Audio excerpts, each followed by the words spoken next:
Olá, meu irmão, minha irmã. Seja mais uma vez bem-vinda aqui ao canal do Diácono Luciano. É um prazer tê-los conosco. E hoje, dentro da nossa matéria Pentateuco, nós chegamos ao nosso último encontro, onde vamos falar sobre o quinto e último livro do Pentateuco, ou da Torá, como é conhecida dentro do universo judaico. Hoje nós falamos sobre, portanto, o Deuteronômio. Vamos encerrar. Para isso, se faz necessário, então, que você tenha na sua mão a Bíblia, para que a cada indicação que a gente vá dando, você possa parar o vídeo, ir lá e conferir as indicações que nós vamos estar passando para vocês dentro desse livro do Deuteronômio. Você que ainda não está inscrito no canal, novamente eu volto a pedir, se inscreva no nosso canal, toque aí o sininho, deixe o joinha caso você gostar das nossas postagens. E volte lá atrás na postagem inicial, onde nós começamos lá a falar sobre o Pentateuco, com toda uma introdução, onde nós falamos também sobre o livro do Gênesis, falamos sobre todos os livros da Bíblia, todos os livros do Pentateuco. E hoje, chegando então a essa nossa última edição no livro do Deuteronômio. Seja bem-vindo, venha conosco e vamos iniciar esse nosso encontro.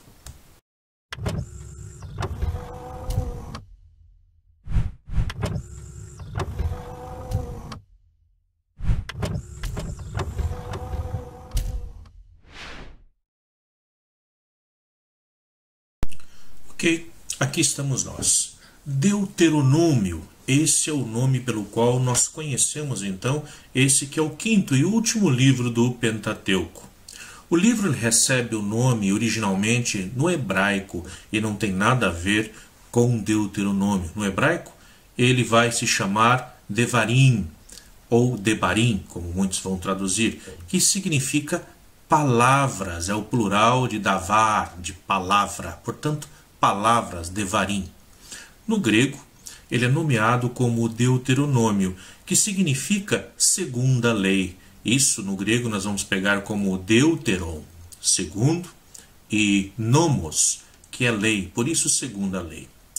O Deuteronômio ele tem a sua própria moldura, assim como o livro dos números, como nós vimos anteriormente. E ele começa com a indicação do lugar e da situação em que Moisés fala, de onde Moisés fala. E vai começar, portanto, com esse discurso onde vai se dizer: eis as palavras que Moisés dirigiu a todo Israel, além do Jordão, no deserto. Depois, no 40º ano, no 11º mês, no primeiro dia. Portanto, vai estar dando a indicação de onde é que ele está falando, quando ele está falando. Todos os pronunciamentos de Moisés serão feitos, segundo o Deuteronômio, nesse dia. E nesse mesmo dia, portanto, ele morre. Isso a gente vê lá no Deuteronômio 32, versículo 48. E também no 34, versículo 5, onde vai anunciar, portanto, ali a morte de Moisés. Com a morte de Moisés, encerra-se o livro do Deuteronômio e todo o Pentateuco. Portanto, é com a morte de Moisés, antes de conseguir entrar na Terra Prometida, passando o bastão, passando agora para frente as suas funções, para um homem chamado Josué. Isso a gente consegue averiguar lá do capítulo 34, do versículo 1 ao versículo 12. Vai narrar todo o final, portanto, dessa história, onde ali Moisés é sepultado pelo próprio Deus em cima do monte Nebo, frente a frente para a terra prometida.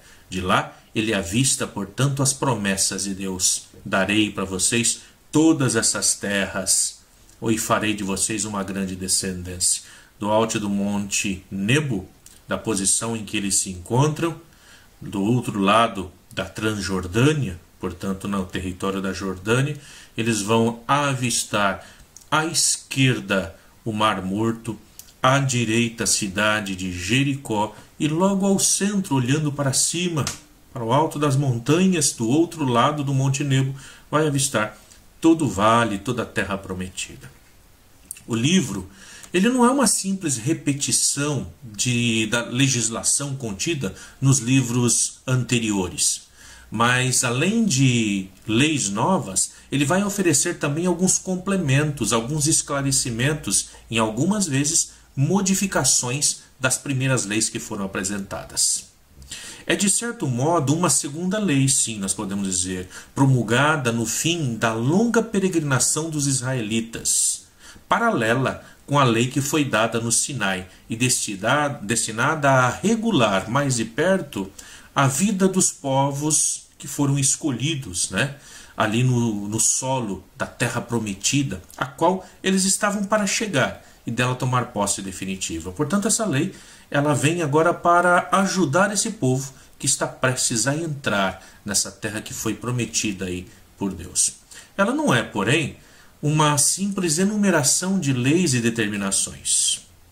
O que vai caracterizar esse livro vai ser primeiro o que constitui a sua alma, o seu ponto central. Portanto, nós podemos dizer assim que a característica principal desse livro, ela é constituída de um ardente sabor oratório, né? Nós vamos ter esse Moisés que discursa o tempo todo. O hagiógrafo nos faz ouvir um Moisés que exorta, que encoraja, que repreende às vezes o povo, que inculca na cabeça do povo a necessidade da observância das leis. A começar dos grandes princípios morais, ele vai apelar para os mais poderosos motivos. Ele vai evocar também a glória do passado desse povo, né? A saída do Egito, a missão histórica de Israel, de ser luz para todas as nações, os triunfos que ainda virão pela frente. Na mente do autor sagrado, nós temos o testamento definitivo agora, que o grande guia e legislador deixa ao povo de Deus às vésperas da sua morte. Portanto, pouco antes de morrer, Moisés, esse grande legislador, vai deixar esse presente na mão do povo. Pelo estilo, o Deuteronômio é um discurso, ou melhor dizer, são vários discursos dirigidos por Moisés aos israelitas. Então, dentro desse livro, nós podemos dizer assim que a sua estrutura, a estrutura do Deuteronômio, ele estaria dividido aí, portanto, em 4 partes, ou podemos dizer dividido em 4 discursos. O primeiro discurso é um discurso introdutório. Isso, já parando e averiguando na sua Bíblia, acho que é bom que vocês façam isso para poder entender melhor o livro, aquilo que a gente está falando, olhando nas páginas do livro. Então esse discurso introdutório, ele vai se encontrar ali no capítulo 1, a partir do capítulo 1, você pega do capítulo 1 e vai ler até o capítulo 4, versículo 40. Ali nós temos um grande discurso introdutório de Moisés. Ali nós temos um olhar retrospectivo aos fatos acontecidos desde a partida do Horebe. O Deuteronômio não vai chamar o Monte Santo, onde o povo vai receber os 10 mandamentos, de Sinai. Ele vai nomear de Horebe. Então nós vamos ter esse olhar retrospectivo de toda essa partida, desde Horebe até as últimas conquistas da Transjordânia. Vai apresentar uma exortação geral à observância da lei. Isso a gente vê lá no capítulo 4, do versículo 1 ao versículo 40.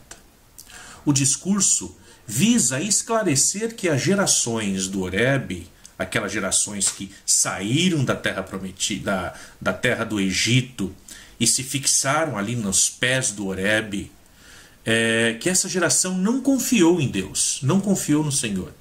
E por isso, não foi digna de ocupar a terra prometida. Então aqueles que saíram do Egito, inicialmente, lá aos pés do Monte Horebe, ou Sinai, ali nos pés da montanha, portanto, eles não confiaram em Deus. E ali, portanto, nós temos aquele grande episódio do bezerro de ouro, onde Moisés sobe ao monte para receber a tábua dos 10 mandamentos, e quando ele vai descer, o povo está em festa. Fizeram um bezerro de ouro e disseram: esse é nosso Deus. Portanto, por não terem confiado aí, esse povo eles não vão ocupar a terra prometida. Então, isso a gente vê lá no capítulo 1, do versículo 19 ao capítulo 2, versículo 15. Então, esse grande discurso vai começar a trabalhar essa questão. Portanto, aqueles que saíram da terra do Egito não vão conseguir entrar na terra prometida. Cabe, portanto, à nova geração, primeiro, ver e cumprir todas as promessas que haviam sido feitas pelos seus antepassados. Isso a gente encontra ali no capítulo 2, do versículo 16 até o capítulo 3, versículo 21. Então você para a nossa narrativa, vai lá, confere o que nós estamos falando na sua Bíblia. Depois você volta, dê um play de novo e continua aí assistindo isso. Dessa forma você vai compreender o vídeo e vai compreender todo o livro do Deuteronômio. Tá? Então vejam só. Então, uma vez que cabe a essa nova geração cumprir as promessas, para tanto, eles deverão seguir em Canaã os mandamentos que foram deixados por Deus lá no Horebe. Se eles não seguirem esses mandamentos, eles também não entrarão na terra prometida. Isso a gente vê lá no capítulo 4, do versículo 1 ao 22. E aí encerra-se, portanto, esse primeiro discurso introdutório. E aí nós entramos num segundo discurso. Esse segundo discurso ele vai do capítulo 4, no versículo 44, até o capítulo 11, versículo 32. Repetindo, do capítulo 4, no versículo 44, esse discurso se estende até o capítulo 11, versículo 32. Começa com uma nova introdução, na qual se repete para gerações atuais o decálogo, os 10 mandamentos, com um reforço agora, né? Um reforço de Moisés como mediador. Então esse Moisés que agora vai mediar essa situação entre Deus e o povo. Confira na sua Bíblia, lá no capítulo 5, versículo 23 ao versículo 31. No capítulo 6, versículo 4, vai entrar agora o tema Escuta Israel, o Shema Israel. Vai ser introduzido ali. Isso a gente pode conferir também lá no capítulo 5, versículo 1, que é reforçado a síntese da religião israelita. Né? Qual que é essa síntese da religião israelita? Está na frase Shema Israel, Adonai Eloheinu, Adonai Echad. No hebraico, no português, escuta Israel, o Senhor nosso Deus, o Senhor é um. Portanto, vai convidar o povo a escutar Deus. Esse escutar é colocar em prática aquilo que de Deus o escutou. No entanto, é preciso manter constantemente os seus mandamentos no coração e diante dos olhos. Portanto, não é só escutar, mas temos que manter esses mandamentos no nosso coração e nos nossos olhos. Isso a gente vê lá no capítulo 6, versículos de 6 a 9. Vai contar isso com alerta sobre as divindades estrangeiras, no capítulo 6, versículo 10 a 19. Então, prestem atenção, tomem cuidado com as outras divindades, com os povos estrangeiros. Então, Deuteronômio vai nos trazer nesse discurso, nesse segundo discurso, essa parte. E concluindo, então, nesse segundo discurso, Deus procura alertar o seu povo contra um perigo de subestimar os outros povos. Então, os outros povos estão ali, não podemos subestimá-los. Embora Deus caminhe na frente do povo, vocês têm que também olhar para esses outros povos. Isso é apresentado no capítulo 7, do versículo 1 ao capítulo 10, versículo 11. Tudo é feito tendo em mente a apostasia do Sinai, a época em que o povo fica ali no Sinai e que não dá continuidade a essa segurança que se vem do Senhor, mas esse povo que parece estar novamente morto ali no Sinai. Isso a gente vê no capítulo 9, versículo 7 ao capítulo 10, versículo 11. Esse trecho termina com um longo discurso que vai lá do capítulo 10, do versículo 12, até o capítulo 11, versículo 32. É um discurso sobre bênção e maldições em relação aos mandamentos de Deus. Então, quando vem a bênção e quando vem a maldição? Quando é que nós conseguimos fazer com que escolhamos esse caminho da bênção e quando é que nós escolhemos esse caminho de maldição? É muito interessante que vai se apresentar: eis que eu ponho em tua frente dois caminhos, um que leva a bênção e um que leva a maldição. Escolha, pois, a bênção. Sede uma bênção, vai nos apresentar o livro. Ou seja, Deus é aquele que vai colocar dois caminhos que podem ser seguidos na frente desse povo. Mas qual caminho vai ser seguido depende da escolha do povo. Isso a gente pode estar averiguando ali no capítulo 11, do versículo 26 a 28. Vai falar um pouco então sobre a questão da bênção e da maldição. E aí então, vamos para o terceiro discurso. Esse terceiro discurso vai falar sobre a coleta das leis. E aí a gente vai encontrá-lo lá no livro de Deuteronômio, do capítulo 12 até o capítulo 26. Vai tratar sobre essa questão. E ele inicia-se enfatizando a centralidade do culto. Portanto, o culto tem que ser algo central na vida do povo. Lá no capítulo 12, a gente encontra isso no versículo do 2 ao 28. Falo para você, novamente, pare, vai lá e dê uma olhadinha, depois você continua o vídeo, tá? Então, a centralidade do culto, que contém dois aspectos principais. O primeiro aspecto é a pureza cultual. Isso a gente vê lá no capítulo 12, versículo 2 a 7. E depois, a unidade do culto, no capítulo 12, versículo 8 ao 12. Então, a unidade do culto. O lugar para celebrar o culto verdadeiro não é nomeado, mas é indicado, e vai se dizer que é o lugar que Deus escolher. E aí a gente pode conferir isso lá no capítulo 12, versículo 5, versículo 11, versículo 14, versículo 18, versículo 21. E também no capítulo 14, do versículo 23 até o versículo 25. Então vejam só, vai tratar bastante dessa centralidade e da unidade do culto. É no culto à palavra de Deus, no culto a esse Deus, que vai se manter, portanto, a unidade e não vai se cair novamente no mesmo erro que os antepassados caíram no Monte Horebe, aos pés do Monte Horebe, acreditando em um outro Deus ou se deixando convencer de que Deus não era poderoso o suficiente, e aí vão cair no pecado do bezerro de ouro. Então vejam só, aqui então nesse trecho do Deuteronômio vai tratar aí, portanto, essa centralidade aí do culto, o lugar para celebrar o verdadeiro culto, né? Então vejam só, lá no Novo Testamento nós vamos encontrar algo assim, quando Jesus se encontra com a samaritana no poço, e a samaritana vai dizer a ele, né? Nossos antepassados disseram que nós deveríamos adorar a Deus lá no monte. Os judeus dizem que devemos adorar lá em Jerusalém.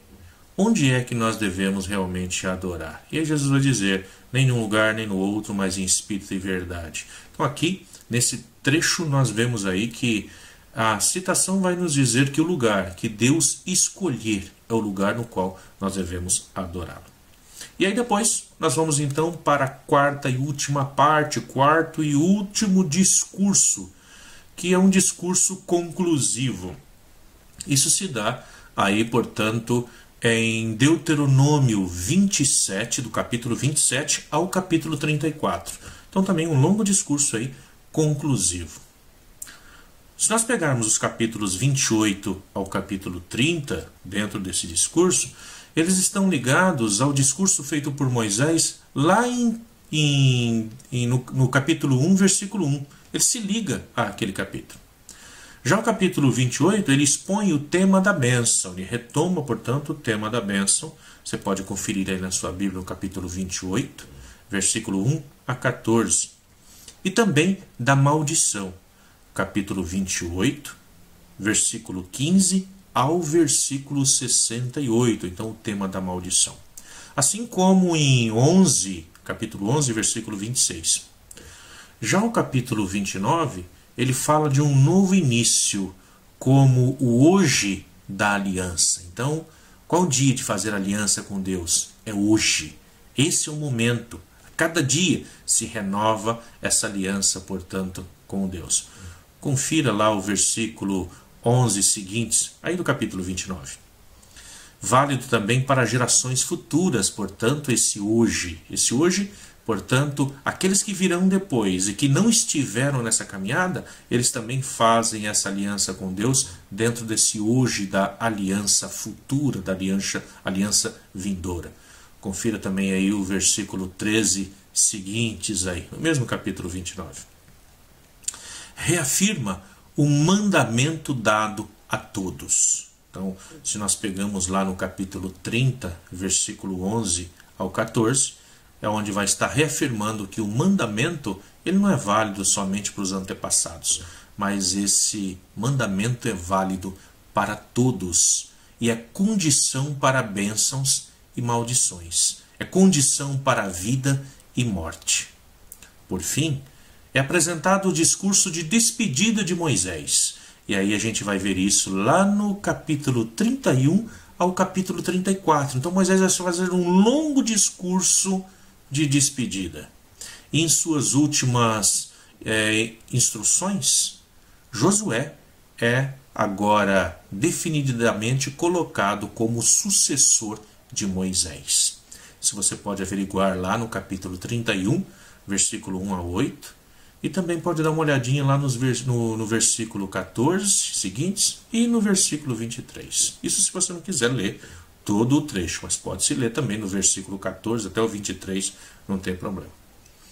O Deuteronômio ele é concluído com a morte de Moisés e a confirmação de Josué como o seu sucessor.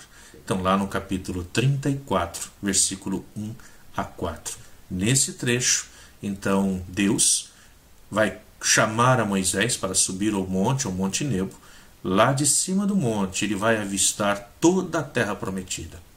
Tudo aquilo que Deus prometeu como herança. E ele vai dizer a Moisés, aí está toda a terra que eu prometi, entretanto você não entrará nela. E aí muitas vezes as pessoas, ou nós sempre vamos dizer, por que Moisés não entrou na terra prometida? Bom, uma das explicações, Moisés sujou as mãos de sangue, Moisés cometeu Hamas, ao ter matado o egípcio, ao ter ferido mortalmente um egípcio, ainda lá atrás no início do livro do Êxodo, quando nós estávamos estudando o livro do Êxodo, né? Então por isso ele cometeu o pecado e por isso não poderia entrar na terra prometida. Uma segunda posição, o fato de que todos aqueles que saíram do Egito, como nós vemos aqui no Deuteronômio, nenhum deles entra na terra prometida, mas entra a segunda geração, porque a primeira geração estava acometida de vícios do passado. E para entrar na terra prometida teria que ser, portanto, alguém sem os vícios antigos, sem os deuses antigos do Egito. Portanto, Moisés também não poderia ter entrado. De qualquer forma, nós vamos dizer assim, então Moisés foi castigado. Tem uma outra explicação muito bonita que vem do judaísmo e que vai dizer assim que Deus, ele mostra para Moisés tudo o que está nessa terra prometida. Só que Deus vai dizer a Moisés, para você eu tenho algo muito melhor. Você já cumpriu o seu trabalho, você trouxe o povo para entrar na terra prometida. Para você eu tenho a eternidade. Então eu quero você do meu lado na eternidade. Por isso, você não precisa continuar essa caminhada de luta ainda até a terra prometida. Mas você fica aqui. E ali mesmo, Deus o sepultou. E ali mesmo, a partir dali, Deus o recebe, portanto, no seio da eternidade, no reino dos céus. Prefiro ficar com essa explicação, mesmo porque é aquilo que nos apresenta também o Messias Jesus, né? De que ao fim da nossa caminhada terrena, nós podemos finalmente gozar da vida eterna ao lado de Deus. Todos, entretanto, todos aqueles que fazem a vontade do Pai. Muito bem, Terminamos por aqui então o nosso estudo do Pentateuco, aqui com o livro do Deuteronômio. Vocês que queiram ter esse material por escrito, eu deixei também colocado aí, postado, né, no meu blog, onde vocês podem estar acessando e baixando esse material. Sempre está aí nas indicações aí do vídeo, né, logo abaixo. E vocês podem baixar esse material e fazer uso como vocês quiserem. Foi um prazer acompanhar vocês durante essa nossa odisseia aí pelos livros do Pentateuco, da Torá, esses 5 primeiros livros da Bíblia, e com certeza nós continuaremos essa nossa caminhada seguindo outros livros da Bíblia, seguindo outras coisas no qual nós vamos trabalhando dentro da nossa teologia bíblica.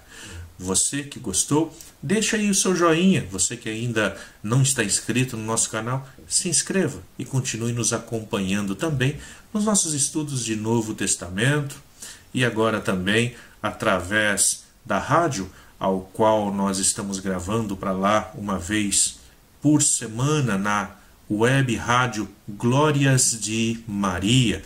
Vocês também são convidados aí a acessar e estar juntamente conosco. Foi um prazer. Fiquem com Deus e até a próxima.